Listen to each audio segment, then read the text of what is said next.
Duke hired a starving widow to repair his clothes, unaware they will become a family forever. The year is cold, the moors are cruel, and hunger bites deeper than the wind.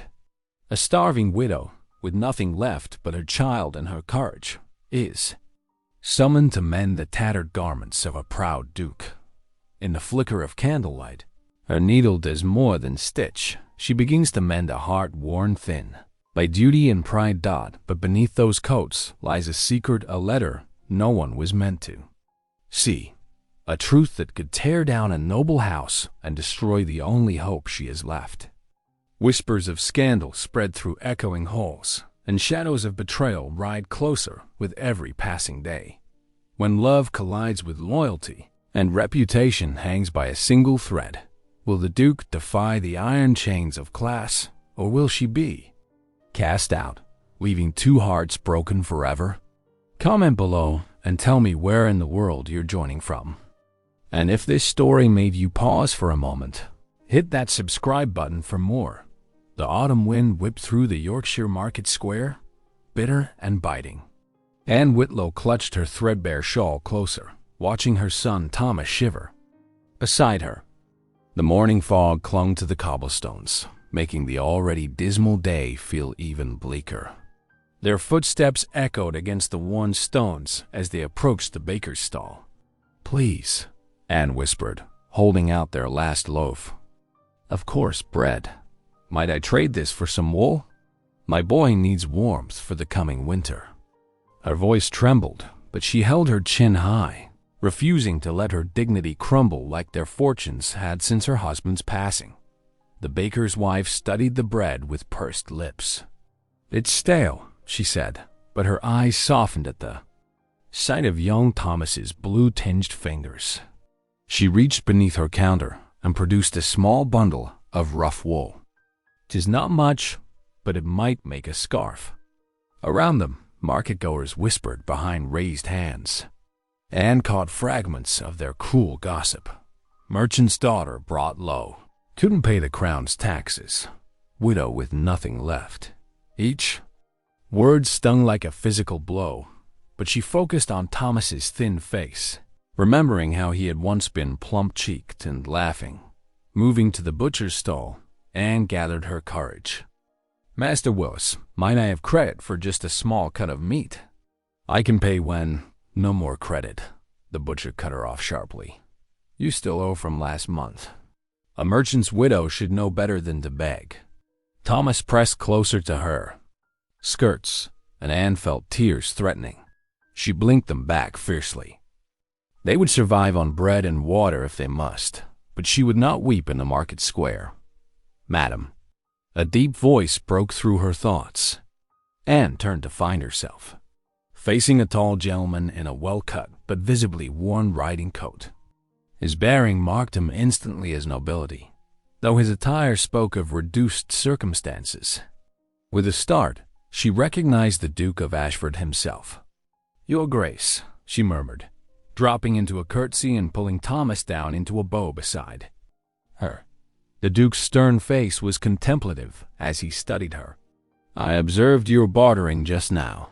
You have quite a talent for negotiation, even with so little to trade." Anne flushed, unsure whether to be flattered or mortified that a duke had witnessed her desperate haggling. "One learns to make do, Your Grace." "Indeed." He paused, seeming to weigh his next words carefully. "I find myself in need of someone with practical skills.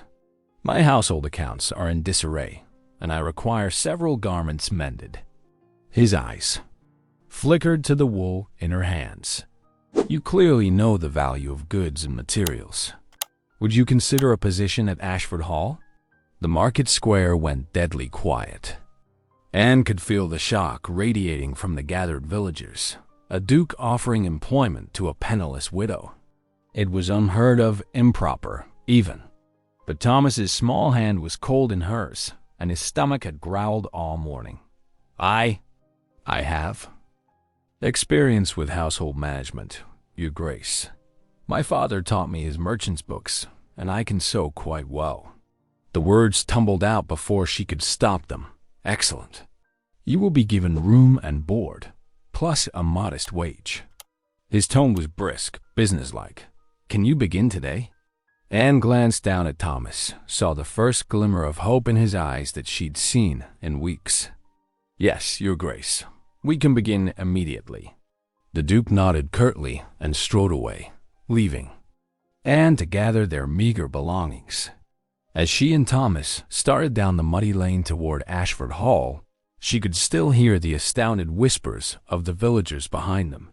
The great house loomed ahead, its weathered stones telling the same story of faded grandeur as its master's coat.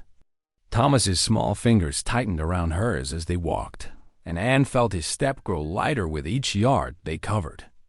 "Will we have warm beds, Mama?" he whispered. "I hope so, dearest." Anne squeezed his hand, even as her heart fluttered. With uncertainty, she was about to enter a world far above her current station, though perhaps not so far from her merchant's daughter upbringing. Still, she would face whatever challenges awaited them at Ashford Hall. For Thomas, she would find the strength. The sewing chamber at Ashford Hall stood silent save for the whisper of thread through fabric. Afternoon sunlight streamed through tall windows, illuminating dancing dust motes and the array of coats spread before Anne Whitlow. Her practiced fingers traced the fine materials, velvet, wool, and silk, each bearing the subtle marks of neglect. Thomas sat quietly in the corner, contentedly nibbling on the bread and cheese the housekeeper had kindly provided. The simple meal was more than they'd had in weeks, and Anne's heart lightened to see color returning to his thin cheeks. "Such beautiful craftsmanship," she murmured, examining a midnight blue coat with silver buttons. Though the edges were frayed and the elbows worn thin, the quality of the original work was evident. Each garment told its own tale of the estate's declining fortunes, missing buttons replaced with mismatched ones, torn seams hastily mended by less skilled hands. Taking up her needle, Anne began work on a rich velvet coat, the color of burgundy wine. Her stitches were tiny and precise, just as her father had taught her in his tailor shop so many years ago. As she turned the coat to repair a split seam, her needle caught on something stiff within the lining. "What's this?" she whispered, carefully working her fingers along the hidden pocket. Her touch met the crisp edge of paper, and she gently eased out a sealed letter. The red wax bore Lord Renshaw's distinctive crest, a fox beneath a crown. Anne's breath caught. She had heard whispers about the ambitious lord's reputation for acquiring failing estates through debt and manipulation. Uncertain what to do, she quickly slipped the letter back into its hiding place. It wasn't her place to pry into her employer's private affairs. No matter how curious the discovery made her, the door opened with a soft creak, and Anne looked up to find the Duke of Ashford standing in the doorway. His tall frame filled the space, and though his clothes were somewhat worn, he carried himself with natural dignity. His stern features softened slightly as he observed her work. "You've made considerable progress, Mrs. Whitlow," he said, moving closer to examine her neat stitching. Anne dipped into a respectful curtsy. "Thank you, Your Grace. The coats are very fine. They merely need some careful attention to restore them." Indeed, he picked up the blue coat she had just finished. "This is remarkable work. Your husband was a tailor, I believe?" "My father was, Your Grace. He taught both my husband and me his craft." Anne's voice remained steady, though her heart ached at the memories. "My husband was a clerk at the textile merchant's, but he helped in the shop when needed." The Duke nodded, his sharp eyes studying her face. There was something in his expression, not pity, which Anne would have hated, but rather a quiet understanding. "You've known better days than those I witnessed in the market this morning." "We all face our trials, Your Grace," Anne replied with simple dignity. "I'm grateful for honest work." A ghost of a smile touched his lips. "As am I grateful for skilled hands to do it." He glanced at Thomas, who had fallen asleep over his bread. "The housekeeper has prepared a small room adjacent to this one. You and your son are welcome to use it while you work here. You are most kind, Your Grace." Anne curtsied again, touched by this unexpected generosity. After the Duke departed, Anne worked steadily as the afternoon faded into evening. Candles were lit, their warm glow casting dancing shadows on the walls. Thomas slept peacefully on a pallet she had made him in the corner, his face peaceful for the first time in weeks.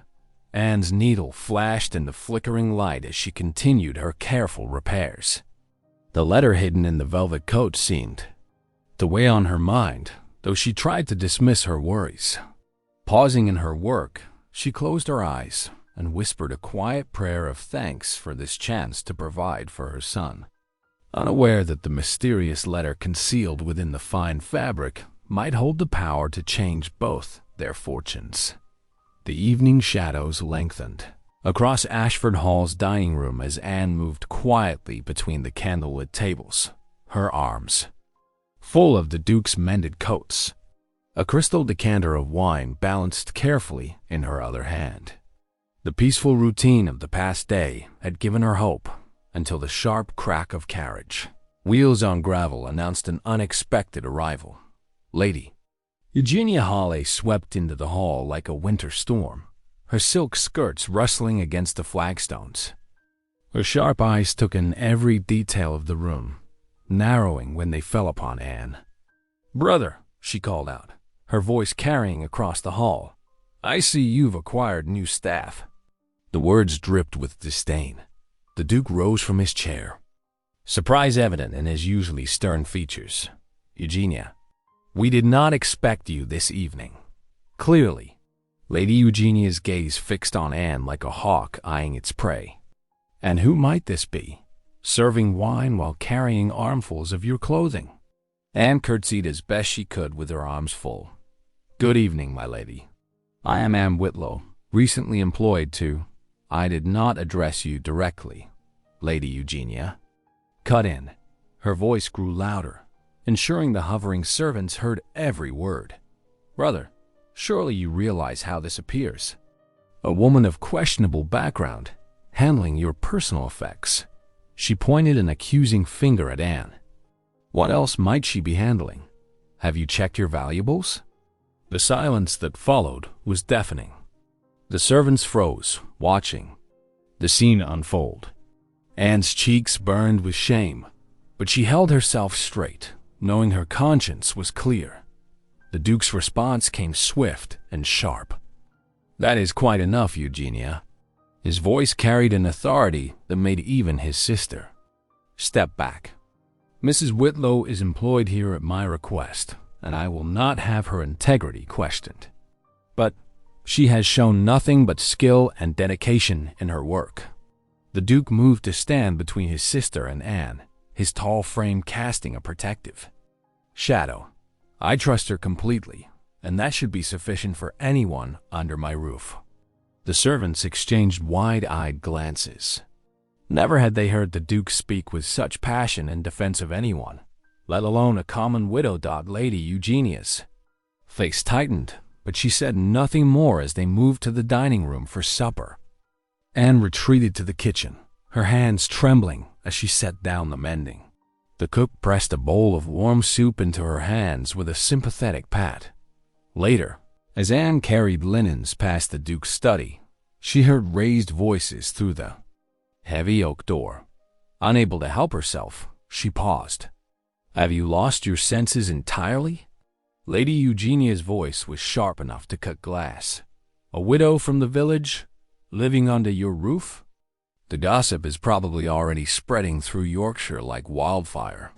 My reputation is my own concern." The Duke's reply was measured but firm. "It is the concern of our entire family. What of our name, our standing?" Lady Eugenia's voice dropped to a harsh whisper.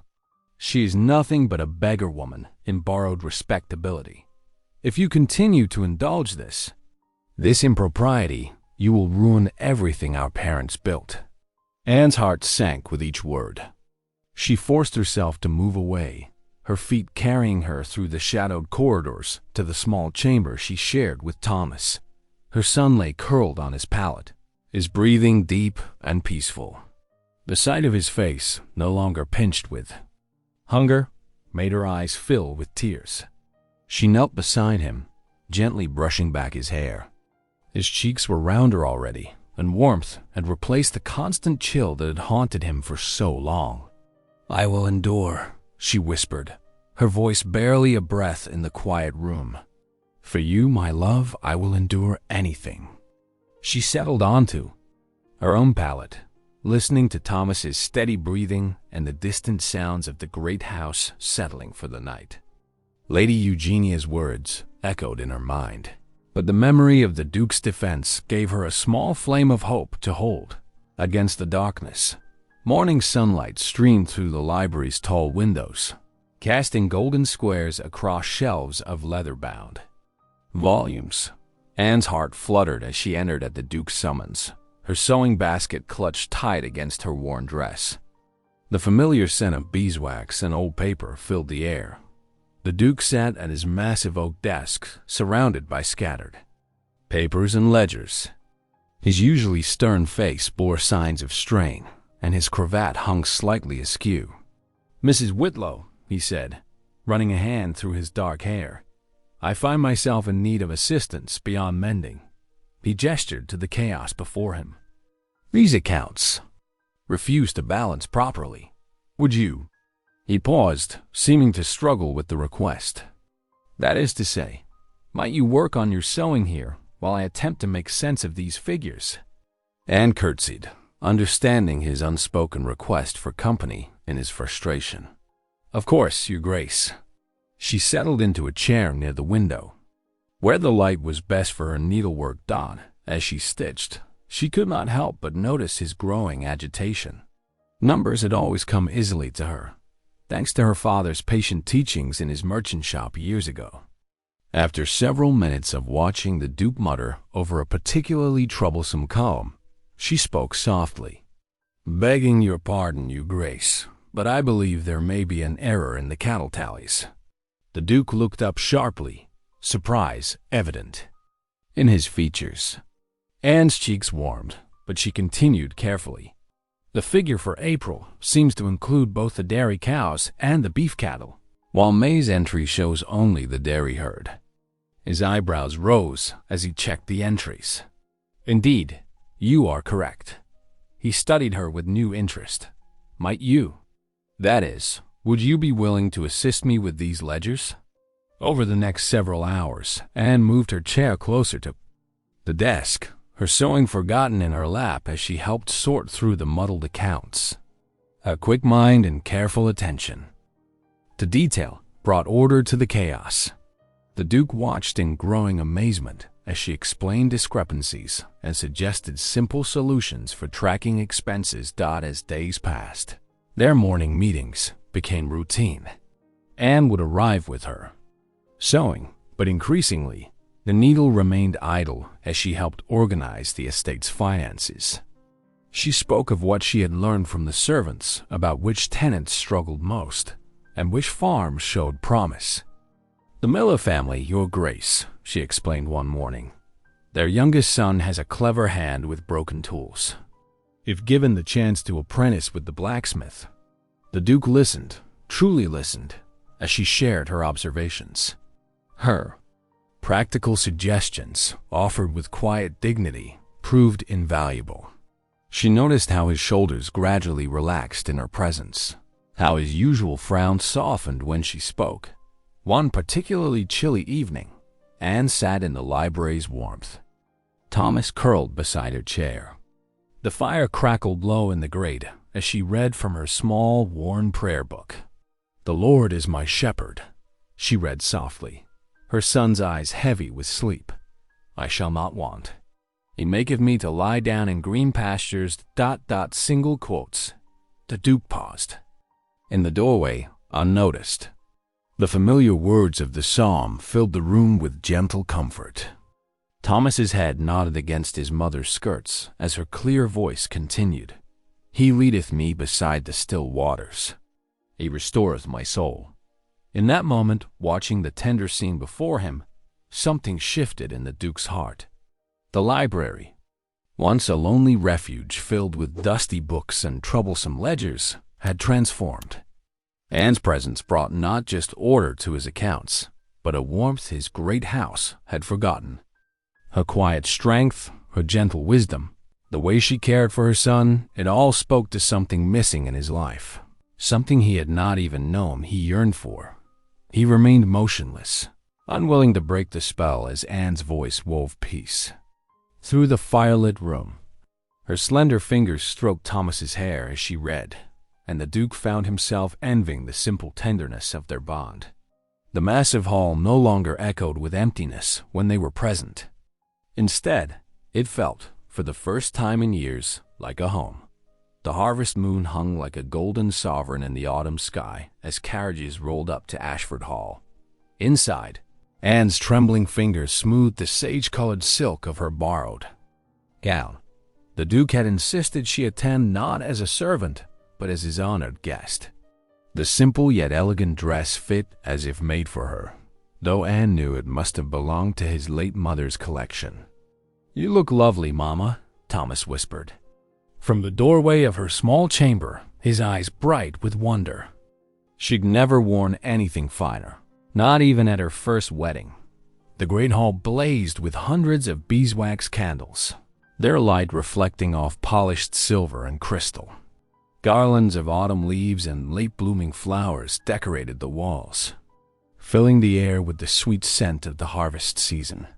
Anne hesitated at the entrance, her heart pounding against her ribs like a frightened bird dot. As she stepped into the hall, conversation dimmed. Ladies in elaborate silk gowns turned to stare, their fans fluttering like nervous moths. Gentlemen in embroidered coats paused mid-gesture, wine glasses hovering. Anne felt the weight of their judgment pressing down on her shoulders. "Ah, Mrs. Whitlow." The Duke's deep voice cut through the whispers as he approached. His evening coat was midnight blue, his cravat perfectly tied, but his eyes held their usual warmth when they met hers. "I trust you are well this evening?" "Yes, Your Grace," Anne managed, dropping into a careful curtsy. She'd practiced for hours, determined not to embarrass him. The musicians began a gentle minuet, and the Duke extended his hand. "Would you honor me with this dance?" Anne's fingers trembled as she placed them in his. "I fear I may disappoint, Your Grace. It has been many years." "Nonsense," he murmured, leading her to the center of the hall. "Simply follow my lead." The first steps were tentative, but Anne found her rhythm quickly. Her father had taught her country dances in their modest parlor long ago, and muscle memory guided her feet. The Duke moved with natural grace, his firm hand at her waist both steadying and unsettling Dot as they turned through the figures of the dance. Anne caught glimpses of the other guests' faces. Lady Eugenia's lips were pressed into a thin line of disapproval. Yet there were softer looks, too. The elderly Countess of Merrick nodding approvingly, young Lord Peters smiling at the pair. The Duke's eyes never left her face. "You dance beautifully," he said softly. Heat bloomed in Anne's cheeks. "Your Grace is too kind." When the music ended, the spell broke. Reality crashed back. She was still a widow of no consequence, dancing with one of the most powerful men in Yorkshire. Murmurs rippled through the crowd like wind through wheat. "If you'll excuse me," Anne whispered, her voice unsteady. "I should check on Thomas." She fled toward the kitchens, her borrowed silk rustling against the stone floors. The familiar scents of bread and roasted meat wrapped around her like a comfort as she leaned against a cool wall, trying to calm her racing heart. Footsteps echoed in the corridor. Firm, measured steps she'd grown to know well. The Duke appeared in the doorway, his tall frame blocking the light from the hall. "Anne," it was the first time he'd used her Christian name. "Why did you run?"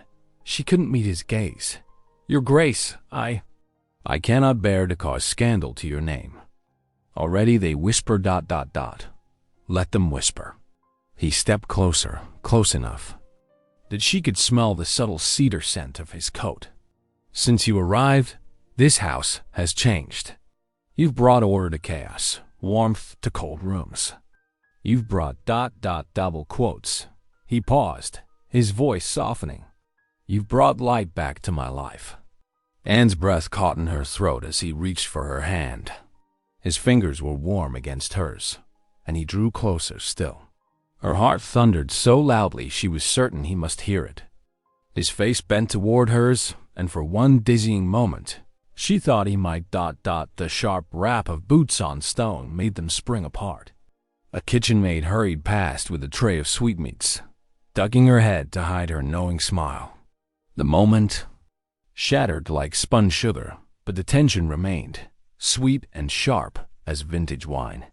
I should return to my guests, the Duke said reluctantly, though he hadn't moved. Yes, Your Grace, Anne whispered, still feeling the phantom warmth of his nearness. They parted without another word, but something had shifted between them, delicate and dangerous as a candle flame in a draught. The autumn wind rattled the window panes of Ashford Hall as Lord Renshaw's elegant black carriage pulled up to the front steps. The gravel crunched beneath iron-rimmed wheels as his driver brought the vehicle to a halt.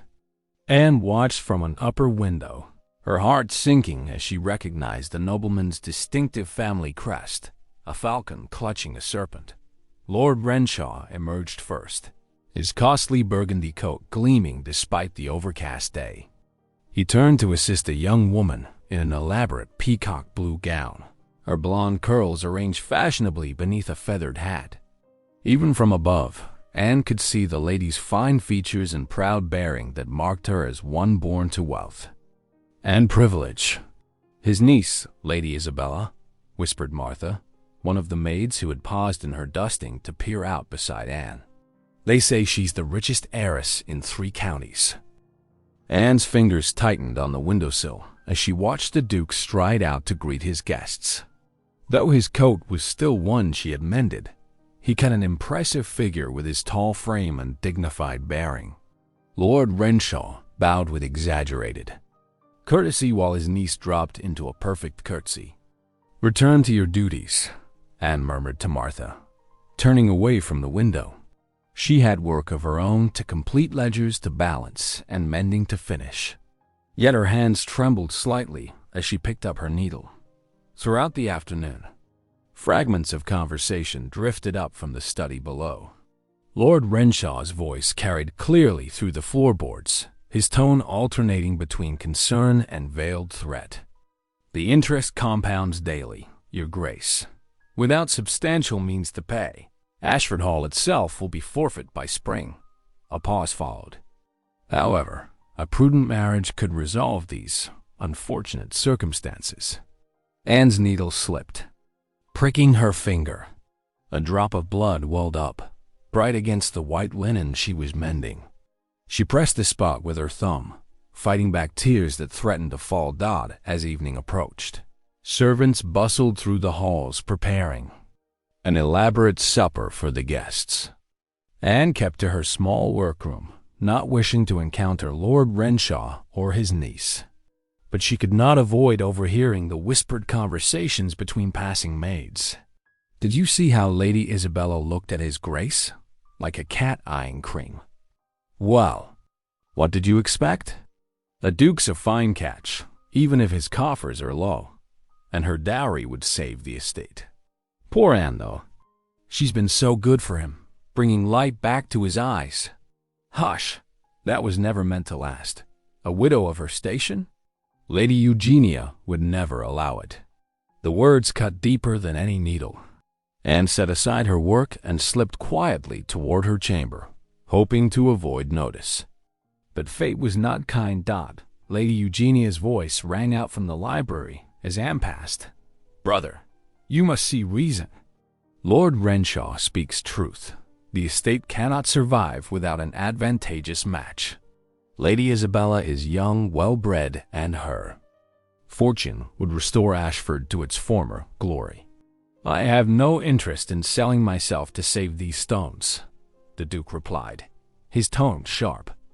"Then think of your tenants, your responsibilities. Would you let pride destroy everything our family has built? And for what?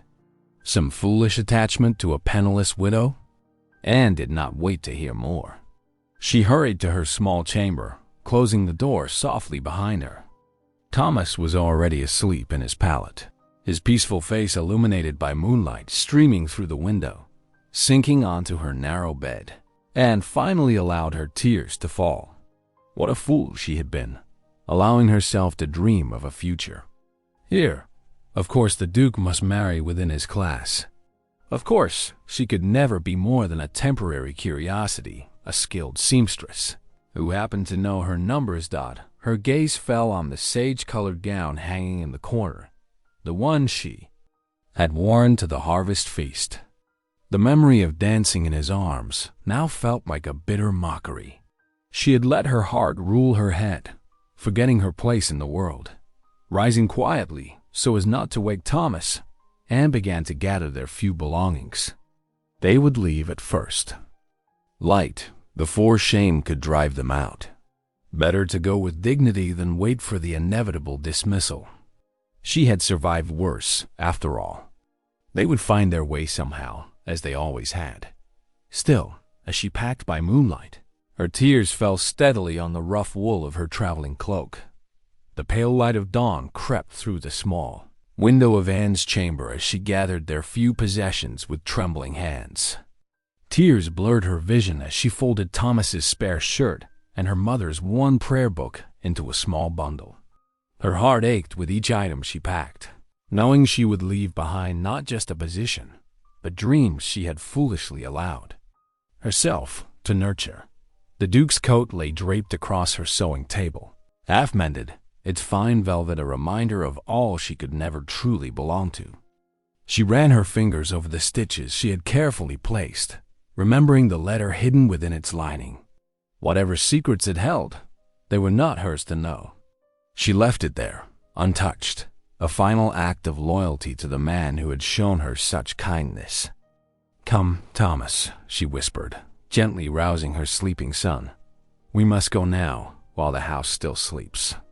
The boy rubbed his eyes, confusion plain on his small face as she helped him dress. "But mother, what about breakfast with Marian?" "The kitchen?" Thomas asked, his voice still thick with sleep. "And my reading lesson with the Duke?"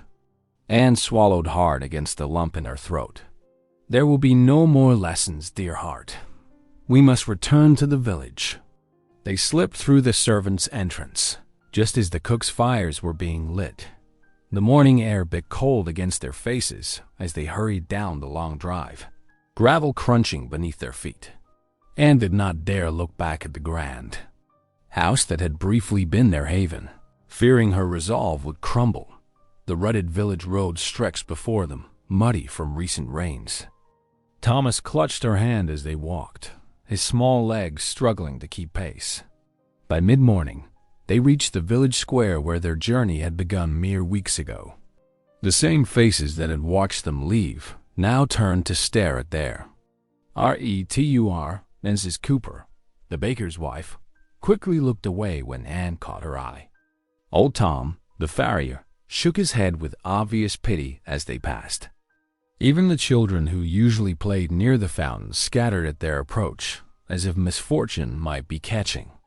"I'm tired, Mother," Thomas complained as they trudged onward. His small hand felt warm in hers too warm. When she pressed her palm to his forehead, her stomach clenched with fear at the heat she found there. Dark clouds gathered overhead as afternoon waned into evening. The first fat drops of rain began to fall just as Thomas's legs gave out entirely. Anne gathered him in her arms, her own exhaustion forgotten as panic rose in her chest. His skin burned against hers, and his eyes had taken on a glassy sheen. Through the growing darkness and steadily falling rain, she spotted Farmer Willis's old barn on the outskirts of the village. The door creaked as she pushed it open, the musty scent of hay filling her nostrils. Inside, she found a relatively clean corner where fresh straw had been piled. "There now, my love," she murmured, making a nest of hay and covering Thomas with their spare clothing. We'll rest here until the rain passes." But his only response was a weak whimper as another shiver racked his small frame. Anne gathered him close, her prayers mixing with tears as she rocked him gently. "Please, Lord," she whispered into the darkness, "spare my child. He's all I have left." Meanwhile, at Ashford Hall, the Duke paced his study with growing agitation. "Where is my blue velvet coat?" he demanded of the third servant to enter. The one Mistress Whitlow was mending. Finding her chambers empty had sent a chill through his heart that he refused to acknowledge. But now, holding the coat that had been left behind on her sewing table, something caught his eye. The stitching along one seam was different, slightly loose. His fingers found the letter hidden within, Renshaw's seal still intact. As he broke the wax and unfolded the pages, his eyes widened. Here, in Renshaw's own hand, was proof of his manipulation, falsified debt records, forged contracts, a systematic plan to force the Duke into financial ruin unless he agreed to marry Renshaw's niece. The Duke's hands shook with rage as the full scope of Renshaw's treachery became clear. But stronger than his anger was a sudden, desperate fear. Anne was gone, Anne, who had brought light and warmth back into his life, who had helped him see the rod in his estate's management, whose quiet dignity had won his heart. "Ready my horse," he bellowed, already striding toward the door. Now, his heart pounded with urgency as servants scrambled to obey. He had to find her before it was too late, before the growing storm put her and Thomas in danger, before his chance at true happiness slipped away forever. The first rays of dawn painted the autumn sky in streaks of pale gold as the Duke of Ashford urged his horse through the muddy village streets. His riding cloak, once immaculate, was now splattered with dirt from his desperate search. The letter he'd found tucked in his coat's lining burned like a brand against his chest, its contents revealing a web of deceit that had cost Anne's husband his life. Village folk peered through shuttered windows at the sight of their Duke riding at such an early hour, his face etched with worry. He pulled his mount to a halt at each cottage, each shop, seeking word of Anne and Thomas. The baker's wife pointed toward the old grain storage barn at the edge of the village, her eyes wide with curiosity. The Duke's boots squelched in the mud as he dismounted, his heart pounding. The barn door creaked as he pushed it open, letting in a shaft of morning light that cut through the musty darkness. There, huddled on a bed of damp straw, he found them. Anne sat with her back against the rough wooden wall, cradling Thomas in her arms. The boy's face was flushed with fever, his small body shivering despite the warmth of his mother's embrace. At the sound of footsteps, Anne's head snapped up, her eyes wide with fear that quickly turned to disbelief. "Your Grace," she whispered, instinctively drawing Thomas closer. "How did you—" "I found the letter, Anne," the Duke said softly, approaching them with careful steps. His voice was gentle, yet trembling with barely contained anger. Lord Renshaw's letter to his steward, detailing his scheme to raise taxes beyond legal bounds. The very taxes that ... He couldn't finish the sentence, seeing the pain flash across Anne's face. She stared at him, her lips parting in shock as he withdrew the damning document from his coat. The Duke knelt beside them in the straw, heedless of his fine clothing, and held out the letter. Anne's hand shook as she took it, her eyes scanning the elegant script that spelled out such cruel intentions. He knew, she breathed, her voice breaking. He knew the farmers couldn't pay such sums. My William tried to speak against it, and then tears spilled down her cheeks as years of uncertainty crystallized into horrible clarity. Thomas stirred in her arms, whimpering in his fever sleep. The Duke reached out, laying a cool hand on the boy's forehead. "He burns with fever," he said, his face darkening with concern. "You cannot stay here, Anne. Let me help you. Let me protect you both." Anne's eyes met his, a storm of emotions playing across her features. The anger at Renshaw's betrayal warred with relief at finally knowing the truth, while disbelief at the Duke's presence, his care for them, made her heart flutter traitorously in her chest. "But your position," she protested weakly. "The scandal. Hang the scandal," the Duke declared with quiet fierceness. "I care not for gossip when justice and ... He paused, his voice softening. "And those I hold dear are at stake." Without waiting for further protest, he shrugged off his heavy riding cloak. With tender care, he wrapped it around Thomas's small frame. The boy's eyes fluttered open briefly, a faint smile crossing his face as he recognized the Duke before settling back into uneasy slumber. "Come," the Duke said, gathering Thomas carefully into his arms. "There's a warm bed and a physician waiting at Ashford Hall." Anne stood on shaky legs, watching as the Duke cradled her son with such gentleness. Her heart twisted with gratitude, even as fear of fresh scandal made her hesitate. The village was waking now. She could hear the early morning bustle beginning. Outside the barn, they would all see, all know that the Duke himself had come for her. Yet as Thomas snuggled deeper into the warmth of the Duke's cloak, Anne found her feet carrying her forward. She followed the Duke out into the misty morning, her bundle clutched to her chest, torn between the overwhelming relief of his protection and the terrifying uncertainty of what was to come. Through the village they walked, the Duke leading his horse with one hand while holding Thomas securely with the other. Anne kept close behind, feeling the weight of every stare, every whispered word from the villagers who stopped to gawk at the extraordinary sight. The road to Ashford Hall stretched before them, and with each step, Anne's heart beat a rhythm of hope and fear, gratitude and trepidation. The great hall of Ashford hummed with nervous energy as tenants and neighbors gathered, summoned by urgent messengers before noon. Sunlight streamed through tall windows, illuminating the Duke who stood proud and resolute before the assembled crowd. Anne lingered near the back, her heart racing as she watched him address his people.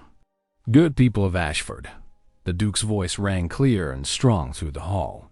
"I have called you here to witness justice and truth." He held up the letter, its seal now broken. "This document reveals a grave injustice perpetrated against you all by Lord Renshaw." Murmurs rippled through the crowd as the Duke read aloud the damning evidence. Renshaw's careful instructions to his steward detailed how to manipulate tax collections, squeezing every possible penny from helpless tenants.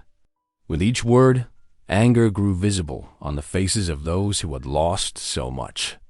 "These actions claimed the life of William Whitlow," the Duke declared, his gaze finding Anne in the crowd, "a man who dared to speak against such cruelty." Lady Eugenia stepped forward, a marriage contract clutched in her hands. "Brother, surely you cannot mean to." The Duke turned to face her, his expression firm but gentle. "Dear sister, I know you meant well in arranging this match." He took the contract from her trembling fingers. "But I cannot, will not, ally myself with those who prey upon the innocent." With deliberate movements, he tore the contract in two, then four pieces. The sound of ripping parchment echoed through the silent hall. Eugenia's face paled, but she remained still, watching as the pieces fluttered to the floor. Instead, the Duke continued, his voice softening as he extended his hand toward Anne. "I have found someone whose wisdom, courage, and true nobility of spirit have awakened my heart." He beckoned her forward. "Anne Whitlow, will you do me the honor of becoming my wife and the mistress of Ashford Hall?" Gasps erupted from the assembled peers. Anne felt dozens of eyes upon her as she stepped forward on shaking legs. The fine dress she wore, hastily altered by the housekeeper that morning, whispered against the floor. But then something remarkable happened. Old Tom, the baker, began to clap. Martha from the flower stall joined in, then the smithy, and his wife. Soon, the villagers were cheering. These people who had watched Anne bear her hardships with quiet dignity, who had seen her kindness even in her darkest hours. Eugenia's shoulders stiffened at the common display, but as she watched, her brother's face transformed with joy. Something in her proud bearing softened. She lowered her head, a gesture of acceptance that spoke louder than words. Anne reached the Duke's side, her eyes bright with unshed tears. "Your Grace, Edward," he corrected softly. "My name is Edward." She placed her hand in his, marveling at how perfectly they fit together. The great hall, with its ancient tapestries and soaring beams, no longer felt like a foreign place where she didn't belong. As the cheers of the villagers filled the air, Anne finally believed that she had found her true home, not as a servant, but as the future mistress of Ashford Hall. The chapel bells pealed joyfully across the Yorkshire countryside on a crisp autumn morning. Inside the ancient stone church, sunlight streamed through stained glass windows, casting rainbow patterns across the worn flagstones. Villagers packed the wooden pews, their best clothes freshly pressed for the occasion. Anne stood at the chapel entrance, her heart fluttering beneath her gown of cream silk. Though modest compared to fashionable London designs, the dress fit her perfectly, adorned with delicate lace she had stitched herself. Thomas, looking smart in his new suit, held her hand and smiled up at her with bright eyes. "Ready, Mother?" he whispered, squeezing her fingers. The organ music swelled, and Anne began her walk down the aisle, Thomas matching his steps to hers. She saw familiar faces on either side, tenants whose children she had taught, servants who had become friends, even Lady Eugenia watching with grudging approval from the front pew. At the altar, the Duke waited, his expression transforming from dignified nobility to pure tenderness as he watched his bride approach. The morning light caught the silver threading at his temples, and Anne's heart swelled with love for this man who had chosen her despite all convention. The vicar led them through their vows, his voice echoing in the hushed chapel. When the Duke slipped the gold band onto Anne's finger, his hands trembled slightly, a private moment of emotion that only she could see. After the final blessing, Thomas stepped forward, his young face solemn with importance. "Father," he said, clearly, looking up at the Duke. The word hung in the air like a prayer answered, and both men's eyes grew bright with tears. The Duke knelt and embraced the boy, completing their family circle. Later that evening, Anne sat in her beloved sewing chamber, now filled with new meaning. Her fingers moved steadily over fine white linen, crafting tiny stitches in a christening gown. The work was a labor of love for the child growing beneath her heart, a secret joy she had only recently discovered. The door opened quietly, and her husband entered. The Duke, her husband, moved behind her chair and placed his warm hand over hers, stilling her needle. Together they gazed at the blazing hearth, its flames casting a golden glow throughout the room. In that moment of perfect contentment, the fire's warmth seemed to embrace them, promising the bright future that lay ahead for their family, now complete and forever united. If something in this story whispered to your spirit, stay a while, subscribe, and come back tomorrow. The next story may be the one you didn't know you needed.